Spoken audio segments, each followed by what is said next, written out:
and welcome to another all-new episode of the Pre-Praise Report right here on CCU Live. Today, I sit down with Dr. Gill Smith and talk on the Part 2 series of mental health. But first, let's talk about what's going on at your church. Please join Bishop Hargrove every Wednesday online for Bible study on Facebook and YouTube. Bishop is discussing the signs of the times. I promise you'll walk away each week having learned something new. As you all know, the CCU Senior Housing is still accepting new applications. This beautiful new luxury resort living space is calling your name. If you're ready for your new home, sweet home, contact the leasing office at the email below. CCU has also been very busy building our all-new third phase of residential living. Let's take a look at our all-new senior housing in phase 3 of our housing project. The CCU Senior Housing offers brand new luxury resort living featuring a beautiful entranceway with a water feature, large common area, kitchen, gym, and game room. If you think the CCU Senior Housing is for you, contact the leasing office today. CCU is also currently building its third phase of residential living, with 60 more units being added onto our current 90-unit section of housing. The new phase is set to be completed as early as mid-2021. Keep an eye out for more information on leasing. Okay, CCU, it's time to welcome our next guest this morning with us, our very own Deacon Smith. Thank you for being here with us this morning. My pleasure. Of course. So can you tell our church, our members and our viewers today, how long you've been a member here at CCU and what your role is here? I've been at church here about 39 years. I was one of the originals. My role now is as a chairperson, an assistant chairperson to the deacon board. But prior to that, I did other things, like a morning prayer session, a morning session with people who were going to work and couldn't make it back in time. I've dealt with kids here. I've done some counseling. I've done quite a few things. At least I've attempted to do quite a few things. And I'm not tooting a horn. I'm just saying that's basically, what I attempted to do. So what exactly is your title? I am a psychiatric social worker, a psychotherapist. I was trained at Philadelphia Child Guidance Clinic under Dr. Salvador Minuchin, who is an internationally known, or was an internationally known psychiatrist. I had the privilege of working with him for 2 years, and then after that I became his daughter's counselor and therapist, which was kind of wild, but that's what happened. And I moved on from that, did some psychiatric work, and I still do a lot of psychiatric work. I worked in Eugenia Hospital, which is a psychiatric facility. So I've done quite a few things in the area of where I am. My PhD is in communication, oral communication, and motivation, which I use as a psychotherapist in treating individuals. Okay, so let's get down to some real talk now. So I want to ask you a couple questions about trauma. What are there different types of trauma? Yes, there are all kinds of trauma. Okay. For me, and I know in my practice, I kind of look at trauma in 3 ways. There's physical, someone blunt hits you in the head, and that's a trauma. There's an emotional piece. You've seen someone shot, someone you love shot, or as you see today, there's a lot of movement in terms of Black Lives Matter, going against a particular incident in the world and in the United States that talks about racism in a specific way. Well, that creates an emotional trauma for people who are of color or people who are not of color but have a sensitivity to parity and being fair to one another. So those are 2. So you have an emotional, you have a psychological, and you have a physical. Of course, you know what emotional is, and psychological is that you basically have been hurt or you've seen something that has been so traumatic that it has altered the way you have a perception of something, how you see something, how you feel about something, which tends to say to you, that it changes your attitude about something that you've been involved in, something that you've seen. So it's a change. And that's the difference between a major trauma and an anxiety situation.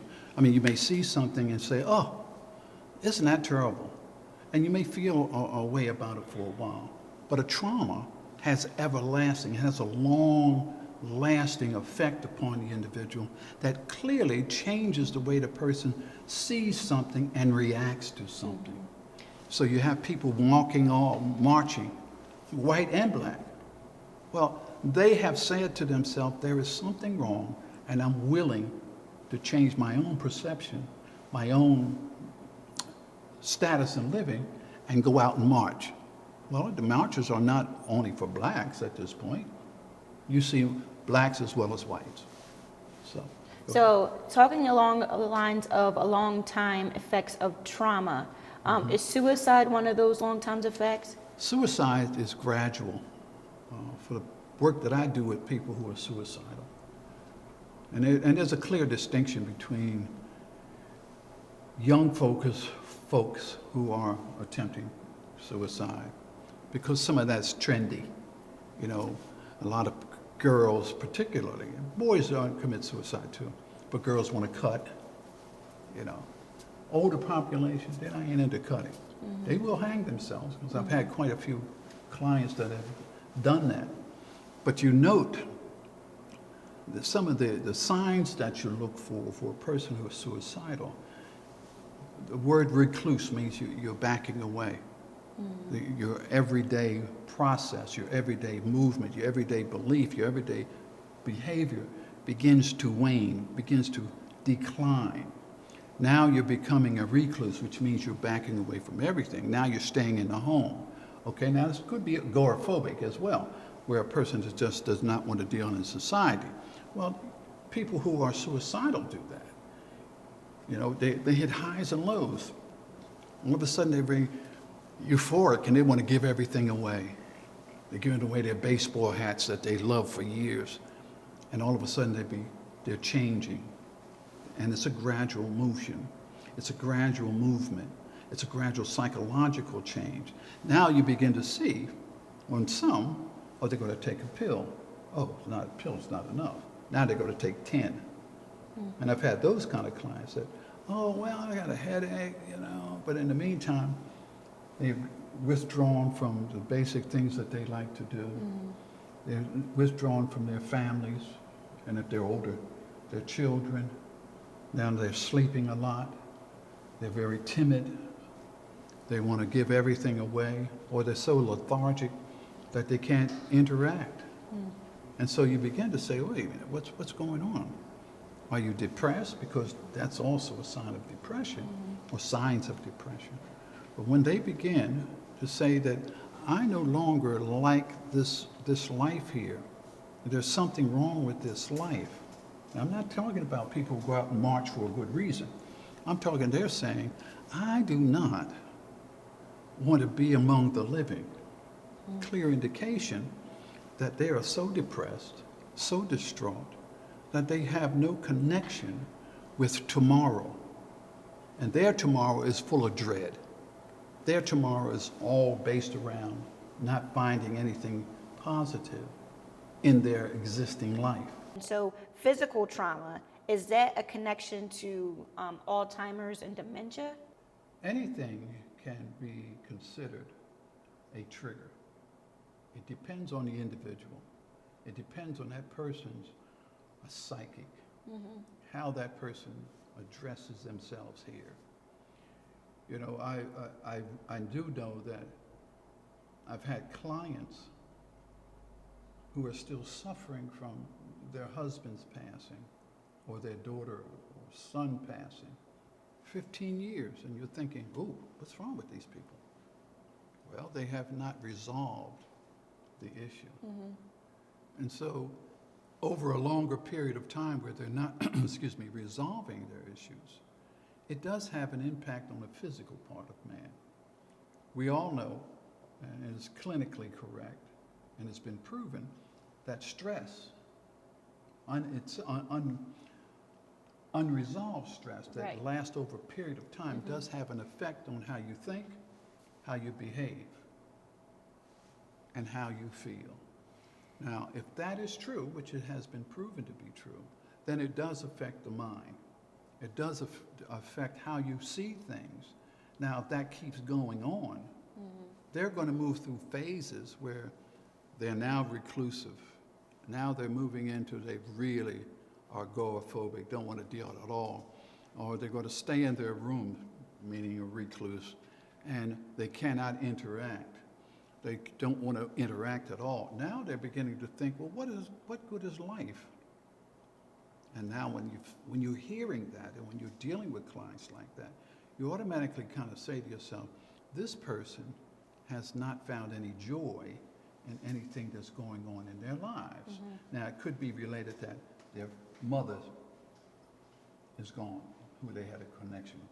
Or, in some cases, for men and women, because I've dealt with both, they've been physically abused, whether it's sexual or whatever, but they have not resolved that. Right. Here, good example. This glass is half full, this bottle. Now watch. If I put it under pressure and then begin to release it, look what happens. Now, the structure of this bottle has changed. That's what happens to perception. Now I'm seeing something that I'm not accustomed to. Now it's beginning to affect me because I'm trying to get back to normal. I'm trying to get back to a wholeness. But I can't. Why? Because I've had such a trauma that I haven't dealt with over the lifetime of that trauma. Right. So it never stays the same. What happens, it grows and it tries to get out. And so how does it get out? Oh, heart attack, depression, kidneys start to fail. Oh, I'm going to take to drinking now. Why? Because I'm trying to resolve this feeling. I want to get back to, something normal. Right. And they forget that normality and normalcy is a relative term. It's really based around what I'm thinking, what I'm doing at the time, and what has that incident done for me that has a long-lasting effect upon me. If someone is being a caretaker right now, the steps that you want them to take to be able to help someone going through that. We are fully aware, and any psychiatric person is fully aware, that the caretaker suffers. And so a caretaker really, really has to be cognizant of their limitation. You and I talked about this earlier. Watch. This piece has a limitation by sides alone. If you don't know your limitations of yourself, emotionally, psychologically, and even physically, then you are going about your caretaking chores in a way that's going to be detrimental to you. So if you're not well, then how can you effectively become a caretaker? So caretakers must be fully aware of their limitations and be willing to ask questions and ask for help. And most importantly, they have to develop some private time for themselves. If not, they become absorbed. Case in point, I have two sisters that took care of my mother. My mother got Alzheimer's at age 60. Wow. She was a nurse. My stepfather, who I call my father, died of a heart attack. They were living alone. Well, my mother kicked in because she was a nurse. She knew exactly what to do. The trauma forced her to take an action. Called everyone, blah, blah, blah. In the meantime, we were going down there, taking care of her, not thinking that she had Alzheimer's. We didn't know that. We just thought, she's getting old, the mind is kind of losing, blah, blah. We come to find out she was burning up stuff that she was an excellent cook.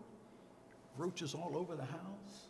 That was my mom, So we started going down and, everyone took turns going to sleep with her because I knew she didn't want to live with her. But eventually we had to say to ourselves, wait a minute, there's something more important to this. Then we began to think about her husband and the things he was saying and the things that he was going through, the stress that he was expressing. And so that became a sign for us as we reflected on what was this man doing? What was he saying and not saying? Why is it that every time we went to his home, loved us to death, we loved him, but he was just stressed out, stressed. And eventually he passed away. And here was my mother. We did a whole year just in and out trying to take care. Eventually she lived with my sisters.